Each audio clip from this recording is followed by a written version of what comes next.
Desde el sur, explorando el cosmos. El programa que hacemos desde Argentina para todos los amantes de la ciencia de habla hispana.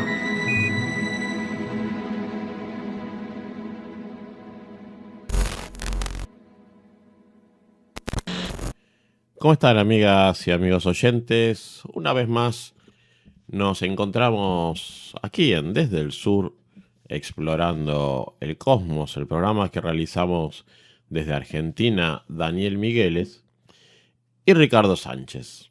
Este es el programa número 491 del ciclo.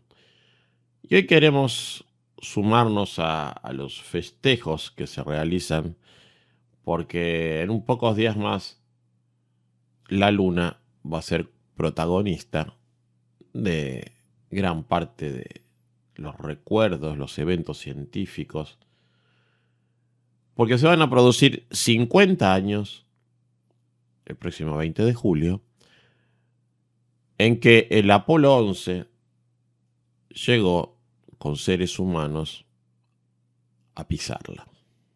Neil Armstrong,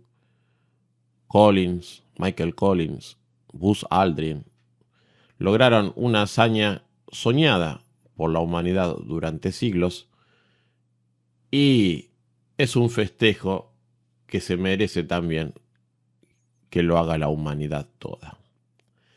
Pero no vamos a hablar de los Apolo ni de los viajes a la Luna, porque seguramente van a hablar en tantísimos lugares. Hoy vamos a hablar de ella, pero para conocerla un poco más, porque desde los comienzos de nuestro planeta, ella ha sido una inseparable compañera, porque es fundamental para la existencia de nuestro planeta, tal y como lo conocemos hoy, por varios motivos, porque estabiliza su rotación, porque es responsable de las mareas y seguramente la vida misma tal vez no hubiera surgido sin su presencia. Es como sucede con los parientes cercanos, ¿no? Como si fuera una hija que realmente, literalmente nació de las entrañas de nuestro planeta debido a un gran impacto, como vamos a ver más tarde. Pero a esos parientes a los que no valoramos lo suficiente, porque siempre están cerca ahí, siguiéndonos, observándonos, y le quitamos la importancia que realmente tiene. Bueno, como les decía, próximamente se van a cumplir 50 años desde que los primeros humanos la visitaron y hoy queremos regresar, queremos reconquistarla, queremos volver allí. ¿Cuánto conocemos de ella? Bueno, no todos lo conocen en profundidad. Evidentemente el ser humano la conoce desde sus comienzos, ¿no? La existencia de la Luna viene desde tiempo inmemorial y es posible que nadie la hubiera observado desde el principio en el firmamento. No hay otro objeto más brillante y llamativo aparte del Sol. Todas las culturas primitivas le dieron una gran importancia, principalmente religiosa, y casi todas la utilizaban para contabilizar el paso del tiempo. Luna es el nombre de una diosa romana, Selene para los griegos, e hicieron falta milenios para que alguien abandonara la mitología y tratara de explicar su existencia, cómo explicar su brillo, por qué variaba, a qué se debían esos cambios periódicos de forma. Bueno, solo el genio griego de Anaxágoras dio respuestas a estas preguntas sin recurrir a la religión. Y según parece, fue también el primero en hacerlo de una manera coherente, ¿no? Porque tanto la Luna como el Sol, según él, eran de forma esférica y de algún material rocoso. El Sol estaba incandescente y la Luna no. Brillaba por reflejar la luz del Sol y las fases se debían a la posición relativa del Sol, la Tierra y la Luna. Hoy eso nos parece una tontería, pero si nos ubicamos En el siglo V antes de nuestra era, sin un telescopio, mientras todo el mundo a su alrededor sostenía que la luna era una diosa y que el propio Anaxágoras era un hereje por sugerir otra cosa, no es tan así. Por estas afirmaciones, Anaxágoras estuvo en la cárcel y en el exilio, por su postura racionalista, no solo en este tema, sino en muchos otros aspectos. Pero por mucho tiempo no se logró avanzar más de ahí, porque por una parte era imposible ver alrededor de un 40% de su superficie, y por otra, no es fácil distinguir mucho sin la ayuda de algún instrumento óptico. Para los científicos de la época, la Luna era una gran esfera como lo era la propia Tierra. Y nuevamente fue otro griego, esta vez Aristarco de Samos, quien fue capaz de realizar estimaciones sorprendentemente precisas sobre su tamaño y distancia a la Tierra comparada con el Sol. Pero era difícil ir un poquito más allá. Hubo que esperar hasta que Galileo se pusiera a observar el firmamento a través de su telescopio y destruyese el paradigma geocéntrico del universo para que las cosas comenzaran a ponerse en su lugar. Observó los diferentes tonos de gris de la luna, vio que no se trataba, como habían sostenido otros durante siglos, de una esfera lisa y perfecta, y a pesar de que, desde Aristóteles, se suponía que la imperfección y el cambio se limitaban a la Tierra y que los objetos del firmamento eran perfectos e inmutables, los ojos de Galileo vislumbraron por primera vez montañas, cráteres, llanuras, una luna que era muy parecida a la Tierra, y también realizó el primer dibujo más o menos detallado de la superficie lunar que publicó en 1609 en su libro Sidereus Nuncius, el mensajero de las estrellas. Estas y otras observaciones, como todos sabemos, le trajeron muchos problemas a Galileo, pero nuestro conocimiento del satélite ya había dado un paso gigante. Se trataba, al fin y al cabo, de algo parecido a otro planeta. El telescopio de Galileo no permitía discernir si había vegetación, agua o vida, aunque faltaba mucho por descubrir, pero a partir de ese momento la cosa avanzaría rápidamente.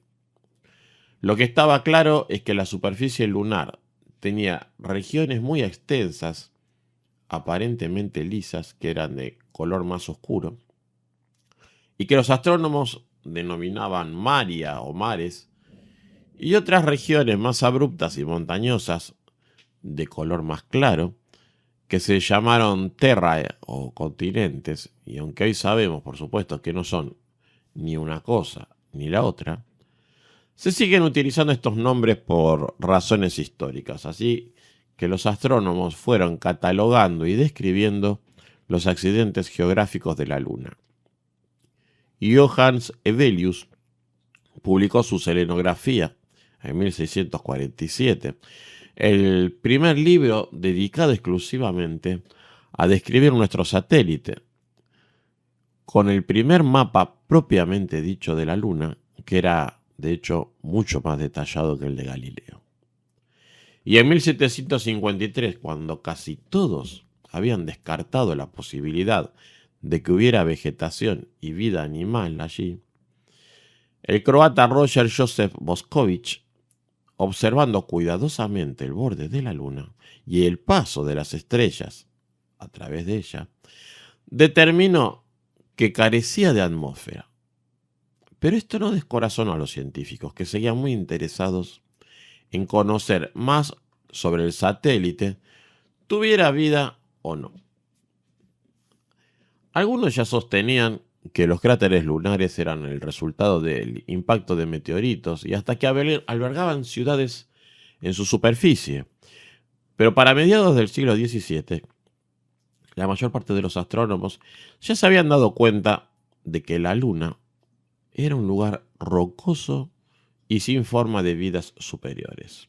Para comienzos del siglo XX, conocíamos prácticamente todo lo que se puede conocer sobre la Luna sin llegar hasta ella.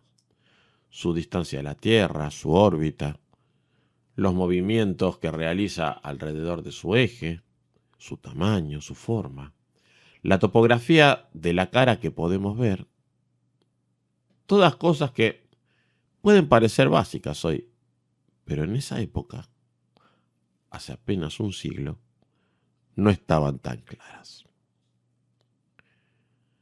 La Luna se encuentra a unos 384.000 kilómetros de la Tierra, pero su órbita es una elipse, de modo que a veces se encuentra más cerca o más lejos de nuestro planeta. Es pequeña, pero también muy cercana, así que podemos determinar con bastante precisión su tamaño. Tiene un radio de unos 1.737 kilómetros, es decir, algo más de la cuarta parte de la Tierra. Y como el volumen de una esfera es proporcional al cubo del radio, significa que el volumen de la Luna es unas 50 veces más pequeño que el de nuestro planeta. Y además es bastante menos densa que la Tierra, algo así como una centésima parte de su masa. Pero a pesar de ser muy pequeña, está tan cerca que su influencia es bastante apreciable sobre nuestro planeta. Su efecto más conocido es el de provocar las mareas en los océanos terrestres, debido a que la Tierra y la Luna se mueven alrededor de su centro de masas común. Desde un principio fue evidente que ella siempre muestra más o menos la misma cara hacia la Tierra, de modo que una gran parte de su superficie era invisible. En otras palabras, la Luna tarda lo mismo en dar una vuelta alrededor de su eje que lo que tarda en dar una vuelta alrededor de la Tierra, más o menos, porque en total vemos alrededor del 60% de la superficie lunar. Si siempre nos mostrase la misma superficie, solo seríamos capaces de ver la mitad. Así que, ¿de dónde sale ese 10% extra? Bueno, el motivo es el hecho de que su órbita no es circular sino elíptica. Y esto es porque cuando está pasando cerca se mueve más rápido y cuando está lejos lo hace más lento. Pero la velocidad de rotación alrededor de su eje siempre es la misma, con lo cual cuando está cerca nos muestra un poquito de la superficie que normalmente nos oculta. Además, la órbita de la Luna no se encuentra sobre el plano de la eclíptica, sino que forma unos 5 grados con ellas y a medida que se mueve alrededor de la Tierra, nos parece que su eje se bambolea hacia arriba y hacia abajo en un efecto que se conoce como libración latitudinal.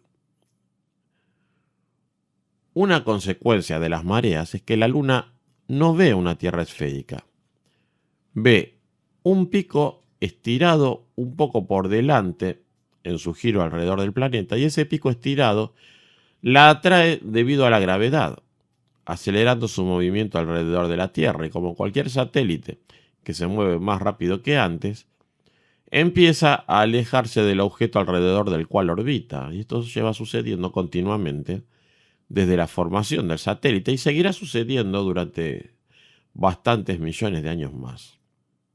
En resumidas cuentas, la Luna se aleja de la Tierra unos 3.8 centímetros por año. De hecho, cuando Neil Armstrong la pisó, estaba unos 2 metros más cerca que ahora. Y como el momento angular debe conservarse, el día terrestre se alarga unos 0.00017 segundos cada año, que puede parecer poco, pero cuando los dinosaurios habitaban en nuestro planeta, el día duraba solo 23 horas. Pero hasta hace poco había muchas preguntas que no se podían resolver solamente observando por un telescopio. ¿Cuál es su estructura interna? ¿Qué hay en la cara oculta? ¿Cuál es su origen? ¿Está cubierta de polvo o es roca sólida? ¿Tiene campo magnético, agua? Bueno, teníamos que ir allá. Y así fue. Lo hicimos. La denominada carrera espacial entre la Unión Soviética y los Estados Unidos da para hablar muchísimo, pero quisiera concentrar más en el conocimiento que hemos logrado al enviar esas misiones, la manera en la que fuimos conociendo la mejor durante la segunda mitad del siglo XX. En 1959 se lanzó al espacio la sonda espacial soviética Luna 1, primitiva, pero que logró varias cosas que un objeto de construcción humana nunca había conseguido antes. Para empezar, se convirtió en el primer objeto humano en escapar totalmente del campo gravitatorio terrestre.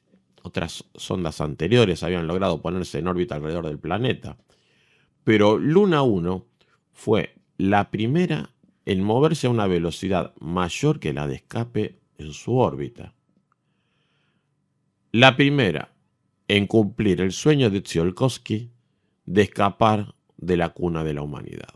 La sonda pasó a tan solo unos 6.000 kilómetros de la superficie del satélite y confirmó que no tiene un campo magnético apreciable, como muchos ya sospechaban. También logró realizar varias mediciones y experimentos en la alta atmósfera de la Tierra y fue el primer instrumento en medir el viento solar. Además, y debido a un fallo en el control de la sonda, escapó hacia el Sol y finalmente entró en una órbita estable a su alrededor, entre la Tierra y Marte, así que se convirtió también en el primer objeto humano en orbitar directamente alrededor de nuestra estrella. Luego del lanzamiento de Luna 1, los estadounidenses consiguieron algo parecido con sus misiones Pioneer. Pero el siguiente paso trascendental en la exploración lo dieron, una vez más, los soviéticos, y en el mismo año de 1959, su sonda Luna 2 se estrelló sobre la superficie. No obtuvo grandes hallazgos científicos, pero sí lo hizo su sucesora, la Luna 3. Durante miles de años el ser humano se había preguntado qué había en la cara oculta de la Luna y si era igual que la que nos mira o no. Y el 7 de octubre de 1959, Luna 3 orbitaba alrededor de la Luna y sus cámaras miraban por primera vez en la historia de la humanidad su cara oculta. La sonda tomó un total de 29 fotografías de la superficie del satélite.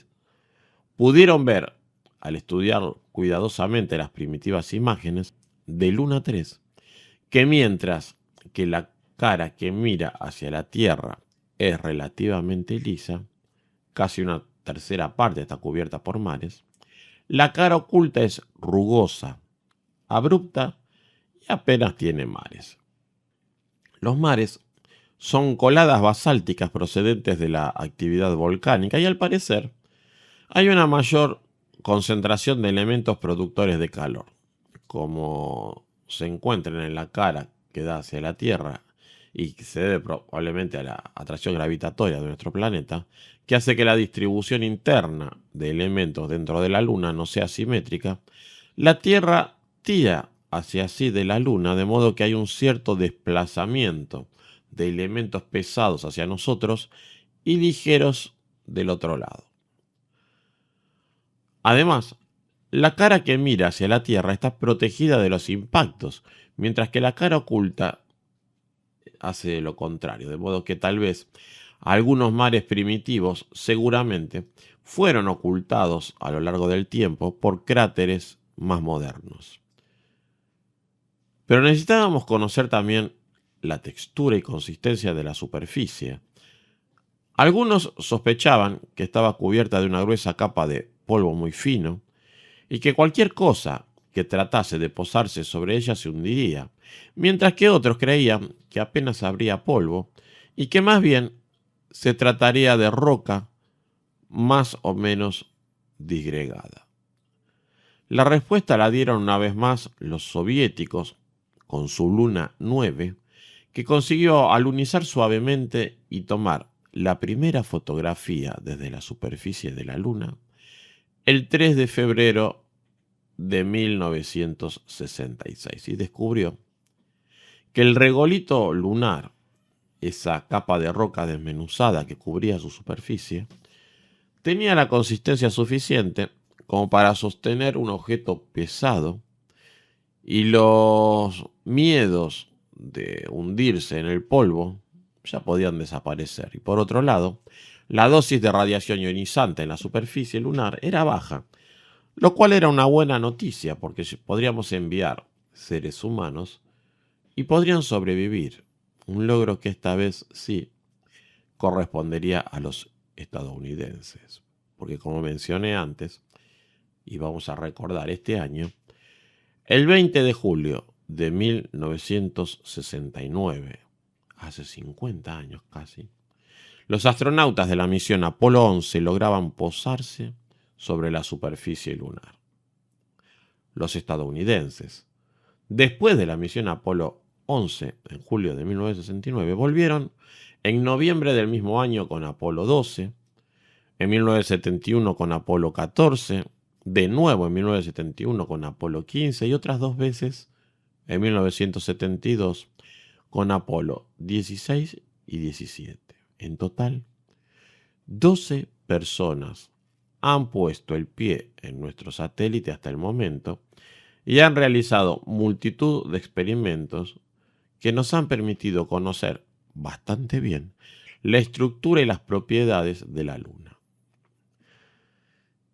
Entre 1966 y 1976 se habían posado en la Luna 65 misiones diferentes, entre tripuladas y no tripuladas. La última fue la Luna 24 soviética de 1976, pero ya ambas potencias tenían sus miras puestas en otros objetivos. Gracias a las misiones Luna y Apolo, por fin tenemos una idea bastante buena de la estructura de nuestro satélite.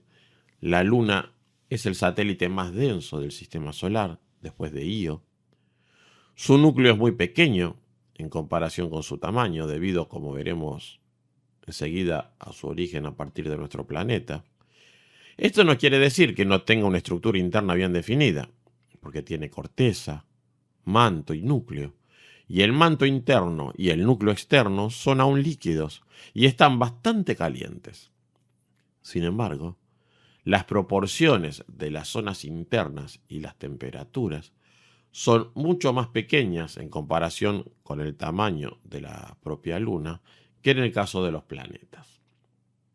Por otro lado, en la actualidad sigue teniendo actividad sísmica, así que no está geológicamente muerta. En parte es gracias a las mareas, ya que como vimos la Luna se deforma continuamente de maneras variadas debido a la acción gravitatoria de la Tierra, y su órbita, que es elíptica, lo cual la calienta por dentro. Y como la Luna no tiene, como sucede en el caso de nuestro planeta, una dínamo interna debido al pequeño tamaño de su núcleo, su campo magnético es despreciable. Y la gravedad lunar es tan pequeña, una sexta parte que la de la Tierra, que carece de atmósfera, porque los gases escapan continuamente al espacio, lo cual indica que se deben estar produciendo todo el tiempo. Algunos se producen en el interior de la Luna como resultado de la desintegración de elementos radioactivos, mientras que otros provienen de impactos de meteoritos y del viento solar sobre la superficie. En cualquier caso, la densidad atmosférica es tan pequeña que a efectos prácticos se trata de vacío. Muchísimos, desgraciadamente, cuestionan si llegamos a la Luna. Todos hemos escuchado a quienes ponen en duda que el hombre pisó suelo lunar y dicen que todo fue una simulación, una especie de película de Hollywood. Es una falacia muy común, inclusive entre gente aparentemente instruida, pero que no se ha tomado el mínimo trabajo por investigar un poco. Existen suficientes pruebas y quiero mencionar algunas aquí muy rápidamente. Primero, debemos tener en cuenta que es muy difícil convencer de algo a quien no quiere ser convencido. Hay algunas afirmaciones que son absurdas, como por ejemplo la de los terraplanistas, que afirman que las imágenes enviadas por los astronautas son evidentemente falsas porque muestran una Tierra esférica, cuando nuestro planeta, según ellos, es plano. Pero hay argumentos un poquito más inteligentes, y los que se suelen oír bastante a menudo se refieren más bien a las imágenes de video y fotografías que tenemos del momento. Algunas de las principales afirmaciones son: en las imágenes del cielo no se ven estrellas. Si en la Luna no hay atmósfera, ¿cómo podían no verse claramente? Bueno, los que argumentan esto evidentemente saben poco del espacio y poco de fotografía, porque hay muchísimas otras fotos del espacio en las que no se ven estrellas. En el espacio hay muchas cosas brillantes, como el Sol, la propia Tierra y la Luna, sin contar los reflejos en los cristales de las naves. Las cámaras utilizadas en el espacio tienen tiempos de exposición más adecuados para fotos diurnas, y ahí las estrellas no se ven. De todos modos, la NASA ha publicado fotografías tomadas en el espacio en donde las estrellas sí se ven, sobreexponiendo las imágenes para desmitificar un poco esta idea. También dicen: ¿cómo es posible que la bandera colocada allí esté ondeando si la Luna no posee atmósfera? La realidad es que la bandera no ondea. Hay porciones de video en los que se ve la bandera totalmente quieta. Cuando se ve solo una foto puede parecer que está ondeando y la cámara ha capturado un momento del movimiento, pero no es así. Otro argumento: las sombras muestran que había más de una fuente de luz, es decir, focos en un estudio de grabación. En parte tienen razón. Hay más de una fuente de luz. La Tierra, por ejemplo. La Tierra es mucho más grande vista desde la Luna que la Luna desde la Tierra y, además, tiene mayor albedo. Además, en la Luna no hay atmósfera que absorba parte de esa luz. Los astronautas estaban iluminados por el Sol, la Tierra e incluso la Luna, aunque no es muy reflectante. Y sin atmósfera, la luz del Sol se refleja lo suficiente en el suelo como para iluminar algo las cosas desde abajo. Además, muchas de las fotos son de gran angular, así que la perspectiva y las distancias están distorsionadas. Puede parecer que las sombras no paralelas demuestran más de una fuente de luz, cuando en realidad esto no tiene por qué ser así. Otro argumento: si Neil Armstrong fue el primero en salir del módulo, ¿quién lo filmó a él desde abajo? Bueno, esto es muy simple. Hay una foto en la transcripción y lo pueden ver. Que había una cámara montada en una de las patas del módulo y hay imágenes de esa cámara, de modo que, una vez más, es un argumento falaz que muestra solo ingenuidad e ignorancia. Y en cuanto a las pruebas directas, los astronautas del Apolo 11 y posteriores han traído rocas lunares a la Tierra. No hay un solo científico respetable que no acepte que esas rocas vienen de la Luna y que no han sufrido una entrada atmosférica, de modo que no son meteoritos.